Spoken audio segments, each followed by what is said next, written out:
आहे सिंध रहंदी सिंध सिंध जी हुई सिंध जी आहे सिंध में रहंदी इन लाइ छा बि करिणो पियो सिंध जी शइ न ॾींदासीं बलोचिस्तान जा बि असांजा ॿाहिरि आहिनि अवल बि इलेक्शन हुननि संस्कंदे नवाब सरदार खान चांडे चयो आहे त हीअ सिंध जी आहे ऐं सिंध जी रहंदी जेकी असांखे जिदोजहद करणी पई ऐं कंदासीं असां सिंध जी शइ न ॾींदासीं बलोचिस्तान वारा बि असांजा ॿाहिरि आहिनि ऐं हीअ जागीर जो इलाइक़ो आहे ऐं हीअ जागीर जी पट्टी आहे हीअ सिंध जी पट्टी आहे।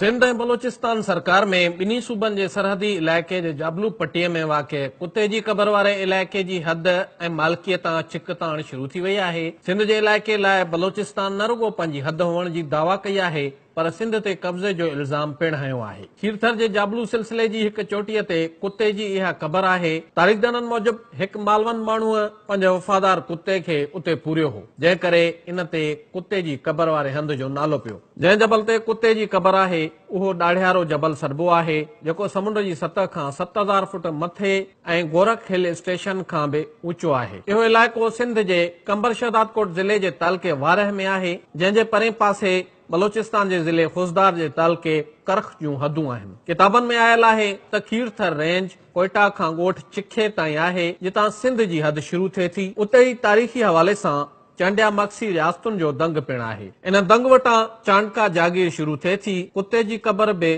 चांडका जागीर में आहे। नाले वारे अदीब मिर्ज़ा कलीज बेग जेको अंग्रेज़नि जे दौर में वारिह जो मुख़्तियारकार हो तंहिं पंहिंजी ड्यूटीअ वारे वक़्तु कुते जी क़बर भरिसां हिकु बेचमार्क ठहिराए उते सिंध बलोचिस्तान जो दंग कढियो हो। मिर्ज़ा कलीज पंहिंजे किताब में बि उन जो ज़िक्र कयो आहे। तारीख़दाननि मूजिब कोयटा खां मंगू पीर ताईं खीरथर रेंज में किथे बि एतिरी वणकारी ऐं ख़ूबसूरती नाहे जेतिरी कुते जी क़बर वारी टकरीअ ते आहे जंहिं करे उनखे ॾाढियारो जबल चयो वञे थो। समुंड जी सतह खां 7000 फुट ऊचो हुजण सबबि उते तमामु घणी थधि पवंदी आहे ऐं जून जुलाई जे महीने में बि उते माण्हूअ खे सवड़ पाए सुम्हणो पवंदो। जेकॾहिं उन जाबलू इलाइक़े खे तरक़ी वठाई वञे त शायदि माण्हुनि खां कोह मरी बि विसरी वञे। इलाइक़े वासियुनि जो चवणु आहे त इलाइक़े में रोड रस्तनि ऐं पीअण जे पाणीअ जी का बि सहूलियत नाहे।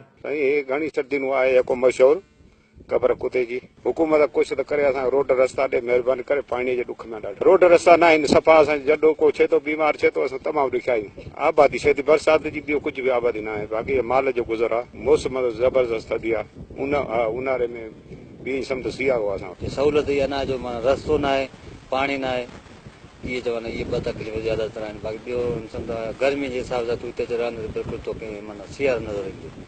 हा ॿी सहूलियत कुझु बि न आहे दग जी और जेके पाणी जी सहूलियत आहे इहे असांजे हिन ॿ इलाइक़े खे ॿई सहूलियतूं मिलंदियूं सभु जन्नत इलाइक़ो आहे।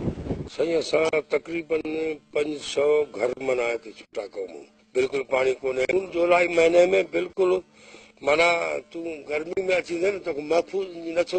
कुते जी क़बर वारो हंधि सिंध जी जाग्राफियाई हदुनि में आहे पर बलोचिस्तान उनखे खुज़दार जे तालके करख जी यूसी संजको जो हिसो बणाइण चाहे थो पर सिंध सरकार इन दावा खे ग़लति करार ॾिनो।